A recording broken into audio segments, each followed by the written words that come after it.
வணக்கம். இது தமிழ் விண்ணின் மதிய நேர பிரதான செய்திகளுடன் நான் லக்ஷனா யாதவன். முதலில் தலைப்புச் செய்திகள். முதல்வர் வேட்பாளராக கட்சிக்காக செயற்பட்டவரை தான் களமிறக்குவோம். தமிழரசு சூளுரை. எதிர்க்கட்சியினர் அனைவருக்கும் உயிர் அச்சுறுத்தல். காவல்துறை மா அதிபரை சாடும் எம்பி. போதைப்பொருள் குற்றச்சாட்டில் கெகல்பத்ர பத்மேவின் 3 நண்பர்கள் கைது. யாழ் பல்கலையில் மீட்கப்பட்ட துப்பாக்கி மெகசீன்கள். மொட்டுக்கட்சி ஜனாதிபதி வேட்பாளர் இவர்தான், அடித்து கூறும் மொட்டு தரப்பு. இலவசமாக சொப்பின் பைகள் வழங்கப்படாது. இலங்கையில் நாளை முதல் அமுலாகும் நடைமுறை. இலங்கை சுங்கத்தின் சாதனை வெளியான தகவல். வரலாற்றில் மிகவும் பயங்கரமான சூறாவளி, பிரித்தானியர்களுக்கு முக்கிய அறிவிப்பு. தொடர்பான விரிவான செய்திகள்.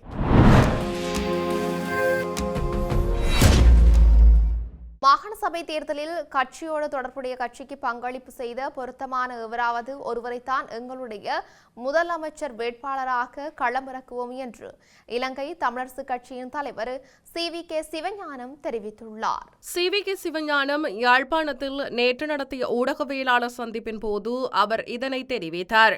மாகாண சபை தேர்தல் தாமதிப்பது வருந்தத்தக்கது என நாங்கள் சொல்லியிருக்கின்றோம். மாகாண சபை தேர்தலை விரைந்து நடத்த வேண்டும் என்று ஜனாதிபதியிடம் கோரியிருக்கின்றோம். முதலமைச்சர் வேட்பாளரை பொறுத்தவரையில் எங்களது கட்சியின் தெளிவான நிலைப்பாடு, கட்சிக்குள்ளே இருந்துதான் நாங்கள் ஒருவரை முதலமைச்சர் வேட்பாளராக தெரிவு செய்வோம். யாழ்ப்பாணத்திலோ வடக்கு மாகாணத்திலோ எங்களோடு இணங்கி செயற்பட்டு கட்சியோடு இருந்தவர்கள், கட்சிக்காக வேலை செய்தவர்கள், உழைத்தவர்கள் என அவர்களில் ஒருவரை தான் நாங்கள் முதலமைச்சர் வேட்பாளராக தெரிவு செய்வோம். மேலும் இலங்கை தமிழரசு கட்சி எந்த காலத்திலும் ஒற்றையாட்சியை ஏற்றது கிடையாது. ஒற்றையாட்சியை ஏற்றவர்கள் நாங்கள் அல்லர். தமிழரசு கட்சிக்கும் ஒற்றையாட்சிக்கும் எந்த சம்பந்தமும் கிடையாது.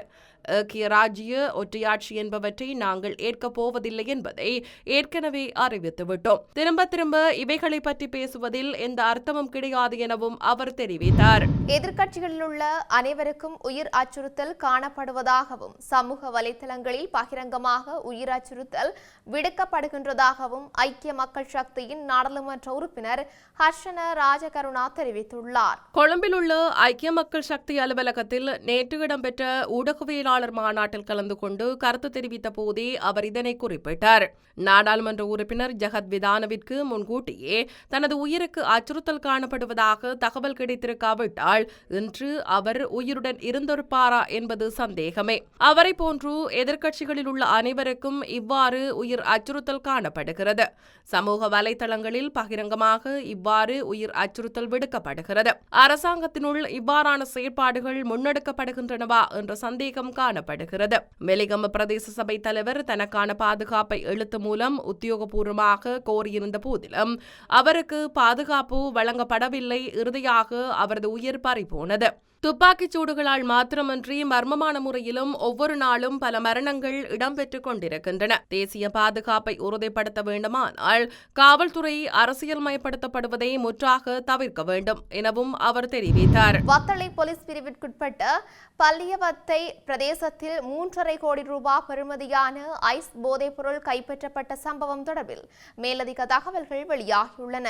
விச போதைப்பொருள் அச்சுறுத்தலை வேரோடு பிடுங்கி எறிவதற்கான அரசாங்கத்தின் புதிய வேலை திட்டமான முழு நாடும் ஒன்றாக தேசிய செயற்பாட்டின் கீழ் இந்த சுற்றிவளைப்பு மேற்கொள்ளப்பட்டுள்ளது.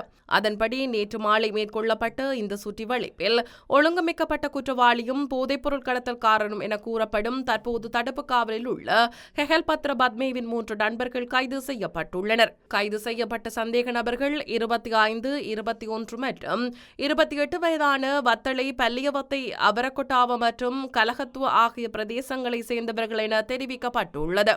இந்த சுற்றிவளைப்பின் போது சந்தேக நபர்களிடமிருந்து 2 கிலோ 165 கிராம் ஐஸ் போதைப் பொருள் மீட்கப்பட்டுள்ளது. கைது செய்யப்பட்ட 3 சந்தேக நபர்களும் இன்று வெலிசர நீதவான் நீதிமன்றில் ஆஜர்படுத்தப்பட்டு தடுப்பு காவல் உத்தரவு பெறப்பட உள்ளதாக மேலதிக தகவல்கள் தெரிவிக்கின்றன. யாழ்ப்பாணம் பல்கலைக்கழக வளாகத்தில் 2 மகசின்களும் வயர்களும் அடையாளம் காணப்பட்டுள்ளதாக தகவல் வெளியாகியுள்ளது.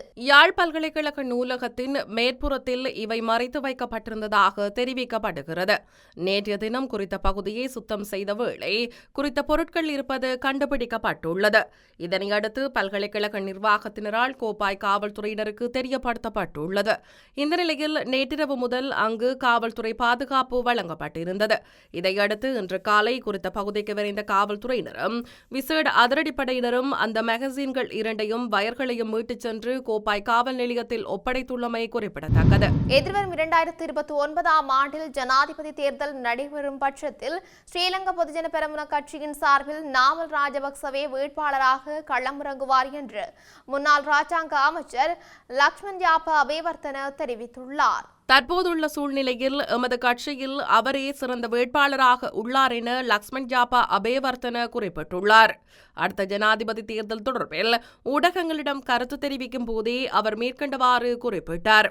ஜனாதிபதி தேர்தலுக்கு இன்னும் காலம் உள்ளது. சவாலை ஏற்கக்கூடிய தலைவருக்கே நாட்டு மக்கள் ஆதரவளிப்பார்கள். கட்சிகளும் இத்தகைய நபரையே ஆதரிக்கும். கடந்த முறை நெருக்கடியான சூழ்நிலையில் நாமல் ராஜபக்ஷ போட்டியிட்டார். எமது கட்சியில் தற்போதுள்ள சிறந்த வேட்பாளர் தான் நாமல் ராஜபக்ஷ. அவர்தான் ஜனாதிபதி வேட்பாளர். தன்னை அவர் பலப்படுத்திக் கொண்டு வருகின்றார் என்றும் அவர் தெரிவித்தார். வர்த்தக நிலையங்களில் பொருட்களை கொள்வனவு செய்யும் போது நாளை முதல் இலவசமாக சொப்பின் பைகள் வழங்கப்படாது என்று அறிவிக்கப்பட்டுள்ளது. வாடிக்கையாளர்களுக்கு வழங்கப்படும் சொப்பின் பைகளின் விலையும் நாளை முதல் விலைப்பட்டியலில் உள்ளடக்கப்பட வேண்டும் என நுகர்வோர் விவகார அதிகார சபை தெரிவித்துள்ளது. இந்த நிலையில் நாளை முதல் சொப்பின் பைகள் வழங்கப்படாது என ஏற்கனவே வர்த்தமானியம் வெளியிடப்பட்டிருந்ததாக அந்த அதிகார சபை குறிப்பிட்டுள்ளது. அதன்படி சொப்பின் பைகள் உள்ளிட்ட பொலித்தீன் பைகளுக்கு நாளை முதல் கட்டாயம் பணம் அறவிடப்பட வேண்டும் என நுகர்வோர் விவகார அதிகார சபை அறிவித்துள்ளது. இலங்கை சுங்கத்தால் இந்த ஆண்டு வசூலித்த வரி வருவாய் 2 டிரில்லியன் ரூபாயை தாண்டியுள்ளது.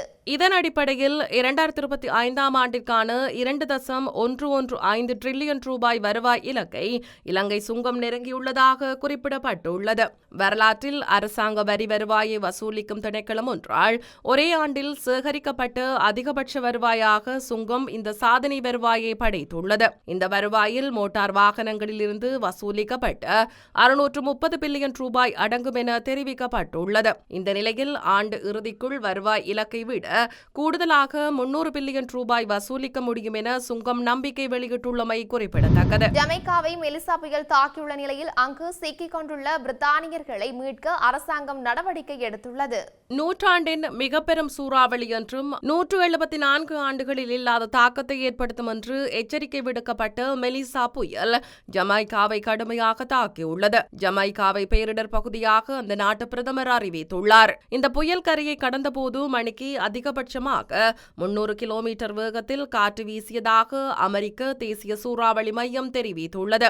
இந்த புயல் காரணமாக பலத்த மழை மற்றும் சீற்றமான கடல் அலைகள் காரணமாக அங்கு வீடுகள், பள்ளிகள் மற்றும் மருத்துவமனைகள் என பல கட்டிடங்களுக்கு பெரும் சேதம் ஏற்பட்டுள்ளது. புயல் தற்போது கரையை கடந்தாலும் ஜமைக்கா இன்னும் தப்பவில்லை என்றும் புயலின் சீற்றம் இன்னும் நாடு முழுவதும் காணப்படுவதாக அமைச்சர் எச்சரித்துள்ளார். எனினும் சூறாவளியால் ஏற்பட்ட உயிரிழப்பு தொடர்பாக அரசு தரப்பில் அதிகாரப்பூர்வமாக எந்த தகவலும் வெளியிடப்படவில்லை. இந்த நிலையில் ஜமைக்காவிற்கு விடுமுறையை கழிப்பதற்காக சென்ற சுமார் 8000 பிரித்தானியர்கள் சிக்கிக் கொண்டுள்ளனர். அவர்களை மீட்பதற்காக சில விமானங்கள் வாடகைக்கு எடுக்கப்பட உள்ளதாக தெரிவிக்கப்படுகிறது. இது தொடர்பான அறிவிப்பை வெளிநாட்டு பொதுநலவாயம் மற்றும் அபிவிருத்தி அலுவலகம் வெளியிட்டுள்ளது. செய்திகளின் நிறைவாக மீண்டும் தலைப்புச் செய்திகள். முதல்வர் வேட்பாளராக கட்சிக்காக செயற்பட்டவரை தான் களமிறக்குவோம். தமிழரசு சூளுரை. எதிர்க்கட்சியினர் அனைவருக்கும் உயிர் அச்சுறுத்தல். காவல்துறை மா அதிபரை சாடும் எம்பி. போதைப்பொருள் குற்றச்சாட்டில் கெகல்பத்ர பத்மேவின் 3 நண்பர்கள் கைது. யாழ் பல்கலையில் மீட்கப்பட்ட துப்பாக்கி மேகசின்கள். மொட்டுக்கட்சி ஜனாதிபதி வேட்பாளர் இவர்தான் அடித்து கூறும் மொட்டு தரப்பு. இலவசமாக சொப்பின் பைகள் வழங்கப்படாது. இலங்கையில் நாளை முதல் அமுலாகும் நடைமுறை. இலங்கை சுங்கத்தின் சாதனை வெளியான தகவல். வரலாற்றில் மிகவும் பயங்கரமான சூறாவளி. பிரித்தானியர்களுக்கு முக்கிய அறிவிப்பு. இத்துடன் தமிழ்விண்ணின் மதிய நேர பிரதான செய்திகள் நிறைவு பெற்றன. செய்திகளை உடனுக்குடன் அறிந்து கொள்ள தமிழ்வின் என்ற எமது யூடியூப் பக்கத்தினூடாக இணைந்திருங்கள். வணக்கம்.